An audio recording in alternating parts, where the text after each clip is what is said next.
Positives of Post-Pandemic Conflicts in the Workplace with Dr. LaVena Wilkin, part of the series Titans of Mediation with seasoned mediator trainer Dr. Barbara Sunderland Manuso.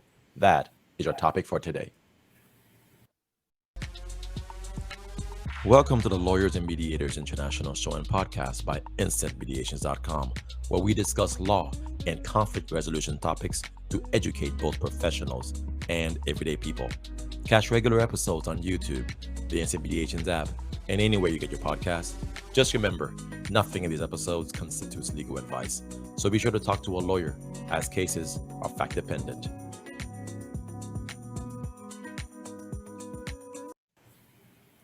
Hi, everybody. This is Mac Pierre-Louis, attorney, mediator, arbitrator, working throughout Florida and Texas. And Natalia Łowska-Czajka, advocate, mediator, and arbitrator from Warsaw, Poland. And I'm Dr. Barbara Sunderland Manuso, a practitioner, trainer in Newport, Rhode Island, and Houston, Texas. And today, I'm very pleased to introduce and have as our guest, as one of the titans of mediation, Dr. LaVena Wilkin. And she is the executive dean of the College of Business and Technology at Sullivan University. She's facilitated and taught many classes in communication, conflict management, emotional intelligence, peace studies, and her specialty is bullying in the workplace. She has contributed to many books, and in 2020, she wrote Discord to Harmony, Making the Workplace Hum. But the book that we're going to talk about today, she has been the co-editor of the Handbook of Organizational Conflict Management. And this was published in 2022. And it's really the book that pulls all the information together to help either an employee or to help academic students to examine the different issues. It's a wonderful, complete handbook for the workplace and conflict management. So welcome, Dr. Wilkin. We're delighted that you're joining us today and bringing information on the authors that you pulled together and the information that you collected and what makes this handbook so special. And I've said a little bit about it because I'm so enthusiastic and excited about it. But as a professor myself, this was a hole in the market. So tell me how you pulled this handbook together for the workplace. Well, first of all, thank you, Dr. Manuso, for inviting me to be here today. It is a pleasure. And just a little background on how this book came about. One of my former students, who is a dean at the college in Central Florida, he was approached about doing this handbook, and he actually has a doctorate in pharmacy. But when he was at Sullivan, he was a colleague of mine, but he also went through our Masters of Conflict Management program. He'd written many books on nanotechnology and other things that I don't truly understand, but because of his conflict management background, DeGrooter approached him and he said, well, I'm not really qualified, but may I bring in my former professor? And so he brought me into this. And we looked at the time, it was the end of 2020. We all know what happened during 2020, where workplaces went virtual. People were working from home. They were working under a lot of stress. They had kids in the background, dogs in the background, doorbells ringing while they're in meetings, all sorts of things going on. And so we knew that for the handbook, we should include those traditional conflict management pieces, but we also knew that there were things going on in our world that we wanted to bring in as well. And so we looked at the topics of things such as political conflicts and gender issues. We looked at some ideas about emotional intelligence and just a wide variety of things that we put together, a list that we put together. And I was so delighted to be able to bring this book to fruition with some amazing contributors, including our very own Dr. Manuso. Thank you for that. Thank you. Some really spectacular people who are known as experts in their field. Dr. Ralph Kilman, who co-wrote the Thomas Kilman conflict mode instrument. Dr. Neil Katz, one of my personal favorites, Dr. Laura Lee Keishley, because I quoted her so much in my own work. Kenneth Cloak and his wife, Joan Goldsmith. And the way I got these people to participate was simply to ask them. And they said yes. Some people said no, but they said yes. And so they brought their expertise into this book, and they wrote about things from their own areas of experience that I didn't have that experience. I am not the seasoned mediator as like Dr. Manuso is. So for her to write this chapter was fabulous. I know about conflict styles, but I don't know the conflict styles, obviously, like Ralph Kilman knows them. And so I just asked them and they contributed. And I think that's why this book is so fabulous, not for my contributions, but for the contributions of all of those wonderful authors who were generous enough to share their time and their talent with us all. And knowing how many fantastic people contributed to this entire work, I want to go back to the title of our conversation today and to our main focus. Most people would believe that conflict is something truly negative. The experience is negative, the atmosphere is negative, nothing positive can get really out of that. But we are, just contrary to the common belief, I'm talking about positives of post-pandemic conflicts in the workplace. Can you please name some so that people know that there isn't anything that we should be really afraid of and we just need to handle these things the proper way? Absolutely. We have been taught that conflict is negative, and if you look it up in the dictionary, that's what you'll see. But really, the reason we have conflict is that something isn't working, and it is that opportunity to change things. We have an opportunity to look at things differently, so we can change outcomes, we can change processes, we can change relationships, but we just have to change our focus and look at conflict as that positive opportunity to make those changes. And it isn't something big and scary. It's something that if we have this open, honest, courageous communication, we can engage other people. We can learn through conflict. I don't know how many times that I have believed something to be a certain way and thought I was right. But then when I talk to the other person and really listen to what they have to say, look at the world through their lens, I've shifted my belief. So I've personally grown through that as well. So there's so many opportunities for us to look at when we engage in conflict. Yes, thank you for that. Like last time when we last spoke on the other episode, we shared your website, and I'll do it again this time so that people who want to get in contact with you can follow up. And your site is peacefromconflict.com, peacefromconflict.com, and they can see more of your materials, see your blog and your videos and articles. So my question is, what are some, I guess, takeaways for people who had to deal with a lot of these conflicts during the pandemic, especially political ones? The pandemic made all of us a little crazy in some regard. You know, all of us were cooped up in our homes, like we were talking about earlier, and so it took tolls. But one of the big tolls it I guess took in this entire country and amongst people who work together in organizations is that we already had a very polarized country to begin with, but it seemed like the pandemic just threw gasoline on these things. And now people were confined in very small places, but they still had to deal with each other. Some people who work together and they live together as well, that was a whole nother dynamic. So in your work in this book, what are some practical, I guess, solutions to to resolve political conflicts that came out as a result of the pandemic's effects?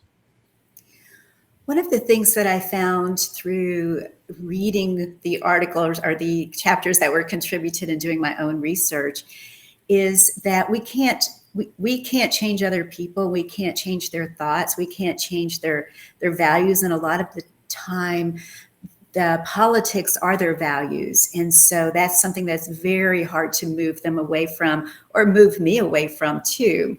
So I think what I found is that it's really important to shine that light and to listen to different perspectives, respect other people's values.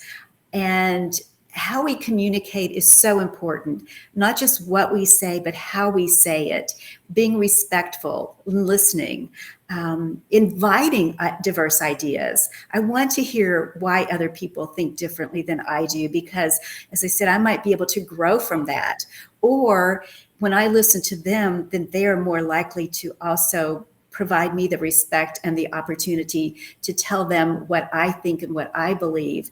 And so it's important to do that as a manager, as a leader, and that helps to build trust. It helps to generate and prepare or provide a psychologically safe workplace for people where they feel like they can have a different view, but that's okay. And part of that is honing this mindfulness consciousness, where we are very, very hyper aware of our own reactions, our own feelings, our own communication styles, but also aware of others and what they bring to the table. And to think about those emotional reactions that we have, not to discount them, but to think about them and to value them and to use them. And a lot of times we wouldn't have conflict if we didn't have an emotional attachment to something. We just wouldn't care enough to engage in the conflict. So using that emotion also as information and knowledge to engage in that courageous conversation, but also to be honest and respectful as we have those conversations.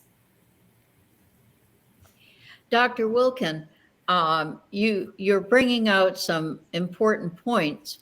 And again, we so often think of conflict as only being negative, only being destructive, and only being something that we do want to avoid. But that you're bringing out some opportunity for the workplace employees to perhaps, again, put on a new pair of glasses to see how they want to see something or consider seeing it. Do you think this is something that people can do without the help of a third party, or is this something that can be self-taught? My experience would say that people aren't able to turn their thinking by themselves, that the role of a mediator or a third-party neutral is important to help them maybe take the journey with them, give them training wheels to help them steer into another area of understanding where they're coming from, so to maybe redirect them where they're going. But with that being said, and having read the book and having contributed to the book, which I'm very proud to have done, what is your perception on that? Where do you think people can take themselves, or what's in their best interest? And if they feel they can't change or are burdened from a negative experience with conflict, how would they go about in the workplace seeking the help that they might need? Could you address that? Certainly. I think that we can, by ourselves to a certain extent, learn that we need some additional skills. But I also think that we need that outside expert. We need that very skilled mediator such as you, or someone to help us learn how to do things differently. We may have the desire, but we don't always know how to do it. And I do think that having that outside person can be incredibly helpful. And that will help us with our own personal growth. It will help us with professional growth. It will help us to build mutual respect, to communicate better, to communicate more efficiently and effectively. And those are the things that honestly are going to be necessary in modern and innovative and successful organizations that have changed since 2020. And so I definitely do think that having that outside skilled person to provide us with those additional skills is going to be important. We can know we need to change. We can know that what we're doing isn't working, but I may not know what to do about it. And so that outside person can be extremely important in those situations. And if I could ask a follow-up question along those lines, do you think that the benefits of Zoom or people not being physically with each other as one of the post-pandemic tools that we seem to be navigating toward, do you think that would help, or do you think that might be, how do you think that might impact people finding a more of a positive in pandemic in the conflicts that do you think it might stop conflicts, or do you think it might contribute less or more? What is your perception from your research and from your authorities that you are so well taken to pull together? Honestly, I think it depends. And I tell my students that all the time and they get a little frustrated, but it's not a one size fits all. And so I do think it depends. We went through over a year at our own university not being on campus. And just this past few months, we've been back in person, and we were effective both ways. But there's something about, and conflict is so much about relationships, and it was so good to be face to face with people, face to face with my colleagues, face to face with my students, and to see them and to look them in the eye and to engage with them. I think that these sorts of meetings with Zoom and Teams and other things can be helpful. I did trainings over Teams during the pandemic because we couldn't meet face to face. But I don't think they have the same value as being in that room together and, doing the role plays and doing the exercises and helping people see how the communication can change by just practicing those things. It can be done, but I really do think face-to-face you can't replace face-to-face. That said, there are times when we have to do these sorts of things when we're not in the same room. And I think these webinars are extremely effective. And, so I think it just depends on what you're doing. It depends on the parties involved. It depends on the conflict that they're going through. So it just depends on a lot of things. And knowing how we've been really affected by using all these electronic means, the Zoom fatigue and all of that, coming back to work, what sort of specific post-pandemic conflicts did you recognize in your work that needed to be addressed, that people need to be aware of still? Well, the one that comes to mind first is a little odd. It is when some people didn't want to come back. Some people didn't want to be face-to-face. And so when there's a policy that's meant to be helpful, sometimes the policy is not helpful, and it can actually undermine and create more conflict and undermine conflict management. And those kinds of conflicts really drain our energy and can diminish relationships. And so it's helping people. One of the things that I wrote about some in my chapter was the psychological safety, and people need to feel safe at work. And part of what we used to think about as psychological safety was a place where we could trust our leaders, trust our managers, a place where we could communicate, where we could voice our opinions. But now it's even more than that. It's that I need to feel physically safe. And if I want to wear a mask and someone else doesn't, what does that look like? Or do they make fun of me for wearing my mask when I feel safe doing it? And I think those are the things we have to really talk about and help people through. Going back to perceptions, your perception might be different than mine. My lens might be different from yours, but you're not right and I'm not wrong and I'm not, not the opposite. So it really is being cognitive and cognizant of those sorts of issues.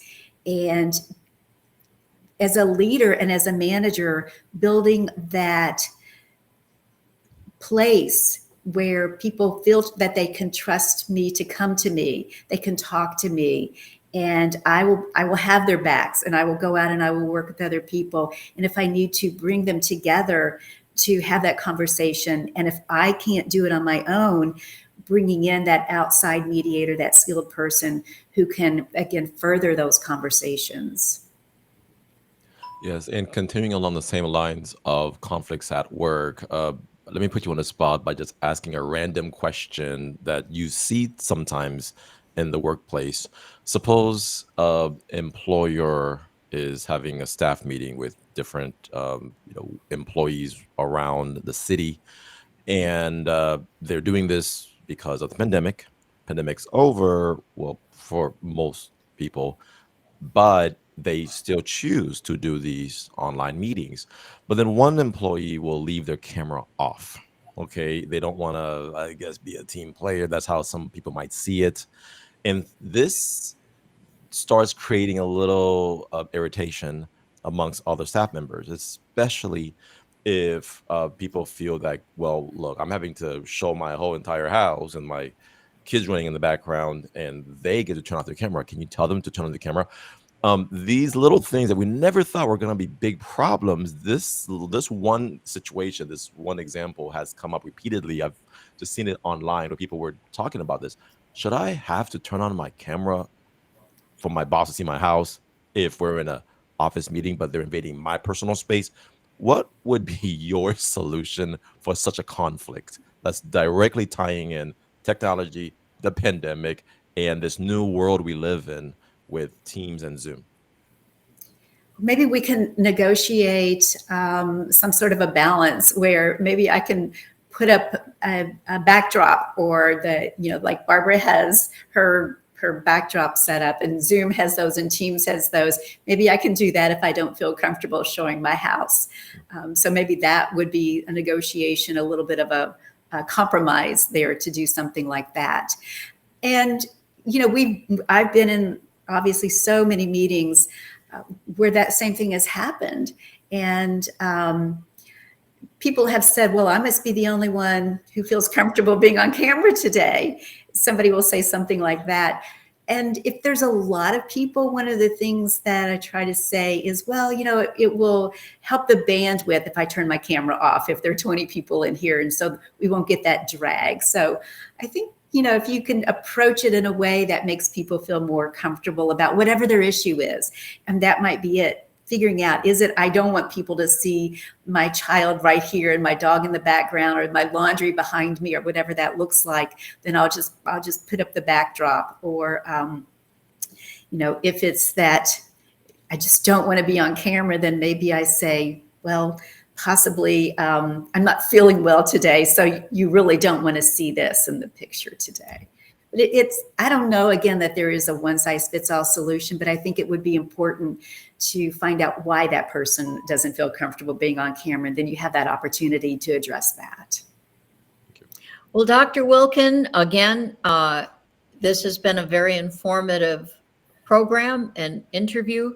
We appreciate you bringing your wisdom to our as a titan of mediation and workplace, and in this case, organizational conflict management, which is in the workplace, which has impacted everybody across the board, and also making it understandable that all conflict doesn't have to be negative.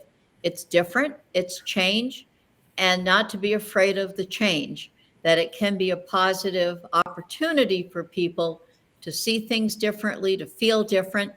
And one that I think strongly resonates is that people can feel safer, and feel safer physically, but also feel comfortable where they can be in their environment, in their homes, or whatever needs to be comfortable for them. So those are positive aspects of the post-pandemic. Some of them help alleviate conflict. Some are new ways of looking at earning a living. So your book is wonderful. The Handbook of Organizational Conflict Management. And Dr. LaVena Wilkin, thank you for being one of our titans of mediation. Thank you. Thank you so much for inviting me to be here today. I really do appreciate it. Thank you all.